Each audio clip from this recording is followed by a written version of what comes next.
Hey, how's it going, everybody? If you're new here, welcome in. And if you've been here before, smash the like button on the way in. I'm Rollshambo, the connoisseur and collector of all things sharp and shiny. And today we're checking out a sweet American-made knife. This is the Monterey Bay Knives Cane. And no, they did not send this to me. I actually acquired this via a swap on my members only Discord. If you want to know about how to get into that, you got to be a channel member. And of course, there is a link to that in the description down below. Shout out to the gentleman who did a knife swap for me so that I could get my hands on this one, because I've actually been hunting for this knife a bit and I finally managed to snag one. Monterey Bay Knives, for those who didn't know, is 1 part Sanford Owen, 1 part Ray Laconico, and they have a small production shop out of Monterey Bay, California.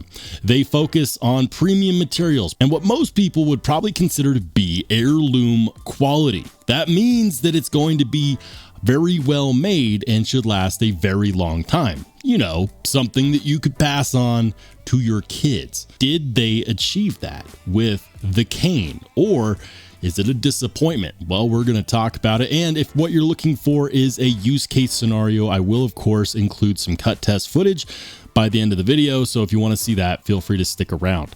So what does it cost? What is it made out of? What's the damage? The cane comes in at $400 to $450, depending upon which setup you get.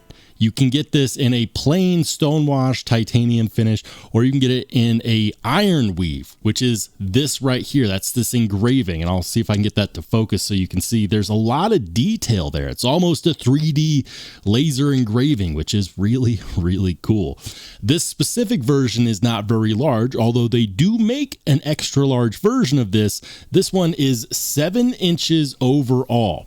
3 inches of that is going to be this Spear Point S90V blade, which is a finish that they call alumina oxide stonewash. It's meant to handle a lot of wear and tear over time without showing a whole lot of scratches. I do believe that this is a flat ground blade, but I'm not entirely certain because, well, they don't list it on their website. And because it is stonewashed, it does appear to be flatter than it would be if it was in fact satin. Take it with a grain of salt. I think that this is flat ground. I could, of course, be wrong. The overall weight is going to be not that heavy at 2.7 ounces. The handle scales are made of titanium. We've got a non-captive T8 pivot running on phosphor bronze washers with titanium standoffs and a 3D milled titanium pocket clip, although I have seen variants of this that have a stamped titanium clip or a bent titanium clip. It's an open back design, and when you look in there, you'll see absolutely no milling. I'm okay with that because, again, it only weighs 2.7 ounces. It doesn't need any weight reduction. But it kind of brings me to a point that I wanted to talk about, and that is the fact that this is a decidedly simple design. And a lot of people might not understand this, but a high quality heirloom quality type of knife does not need the most intricate, exquisite design language known to mankind. It just doesn't. In fact, if you were to look at masterclass level chefs, oftentimes the foods that they cook are made with very simple ingredient lists and they're very well crafted. And that's the difference, right? How well made is it? Well, quality of life with the cane is good. There's absolutely no wiggle or jiggle. If you release the lock bar, the blade will fall shut onto your finger, but running on phosphor bronze washers, you kind of gotta, urge it to go into its home. Blade centering on here is perfect, but I can tell you that I have had to retighten the pivot. So at least on this one, there is no Loctite. Wouldn't be a bad idea to put some Loctite on the pivot if this is something that you're going to see yourself carrying on a daily basis. This knife is very, very well made. There's no hot spots on it. Do I get a full 4-finger grip? Yeah. I wear a medium to large size glove, which is to say I've got average sized hands for the average man here in the United States. How does it feel in the reverse grip? Feels good. You can easily cap off with your thumb right here, in case you need to pick some ice or defend your Slurpee at the gas station. If you want a defensive grip, it'll do just fine. Balance on here is pretty good. It's going to be right there where your index finger lies. And there is, of course, no jimping on the blade. It's a pretty neutral blade.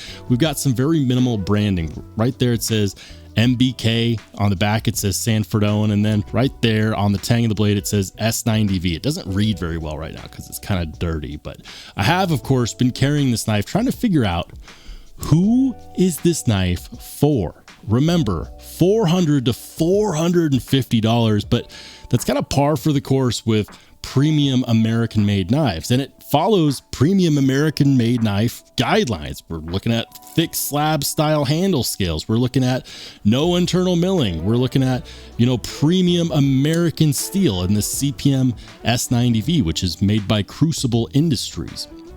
And of course it is a frame lock. So when I say heirloom quality, I mean that I could 100% see somebody being able to hand this down to their kid one day, because I could in fact see it lasting that long. But do I have some things that I'm just not satisfied with? Yes.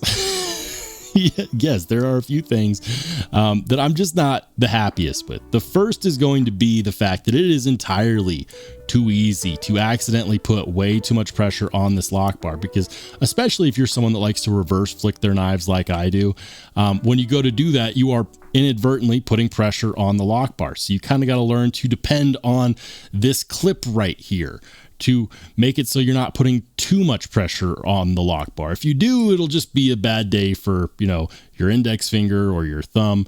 And so you kind of got to grip it like this. And when you do, the action is pretty good. It's, it's phosphor bronze washer action, but it's not going to win any fidget awards. And you know what? That's definitely not the demographic. If you're looking for a knife that is super fidgety and over designed, let me tell you, this is not it. This is not it at all. And you know what? I hear from people in the comments section all the time saying, Rollshambo, look at that blah, blah, blah, adult fidget spinner. Do you even use your knives? Aside from the fact that what other grown men do with their tools is none of anybody's business. Yeah, I do use my knives, but I also enjoy being able to, get some enjoyment out of deploying it. And it's not the end of the world. I actually have a lot of love for some good action coming off of phosphor bronze washers. I mean, for crying out loud, I'm a huge fan of the Chris Reeve Umnumzon. But for example, the Chris Reeve Umnumzon, which is also slab style handle scales and also CPM MagnaCut, this is $500. The Umnumzon is only $50 more than the Cane.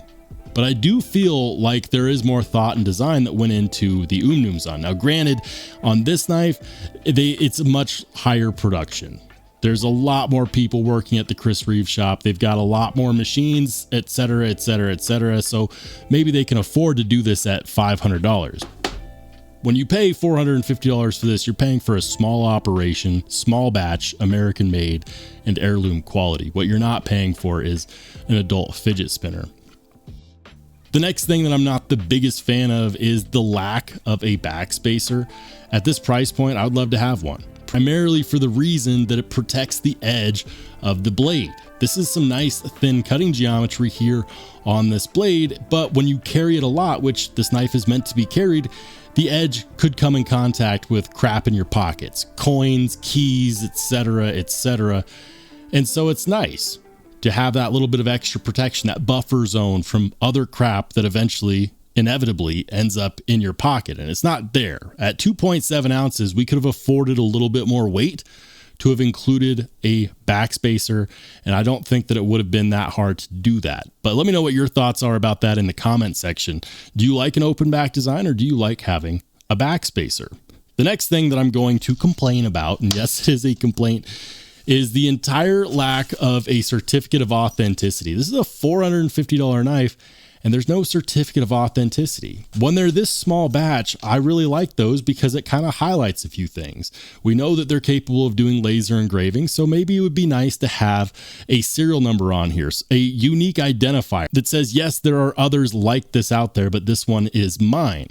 And also, it could reveal some very important information like Rockwell hardness.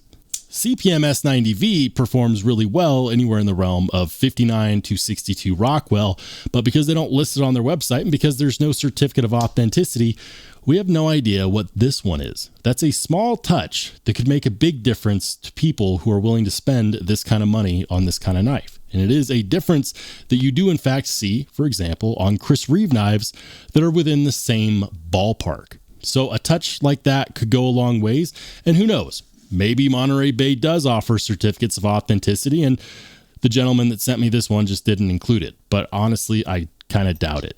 A certificate of authenticity would be highly appreciated, especially at this price point. So is it a perfect knife? No, it's not. But it is definitely what I would consider to be high quality. And it is something that I plan on keeping in my collection because it's something that I could see standing the test of time. It's something that I would not feel bad about throwing in my pocket and getting my hands dirty with it. I'm not going to fret over the snail trails that will inevitably appear all over these handle scales over time. But each scratch, each snail trail tells a story. So I think that this is going to be a great vessel for those stories. It just kind of depends. But let me know what your thoughts are in the comment section down below. Are you aware of the Monterey Bay Knives cane? Is it something that you would like to have in your collection? Is it something that you could see yourself getting a lot of use out of? Or is it something that would ultimately be a pass for you? Let me know what your thoughts are in the comments section down below. Guys, if you watched this far and you enjoyed my rambling, feel free to click on the subscribe button that's about to pop up in the corner. But if you just want to watch some more awesome knife and EDC content, feel free to click on one of the videos that pops up next.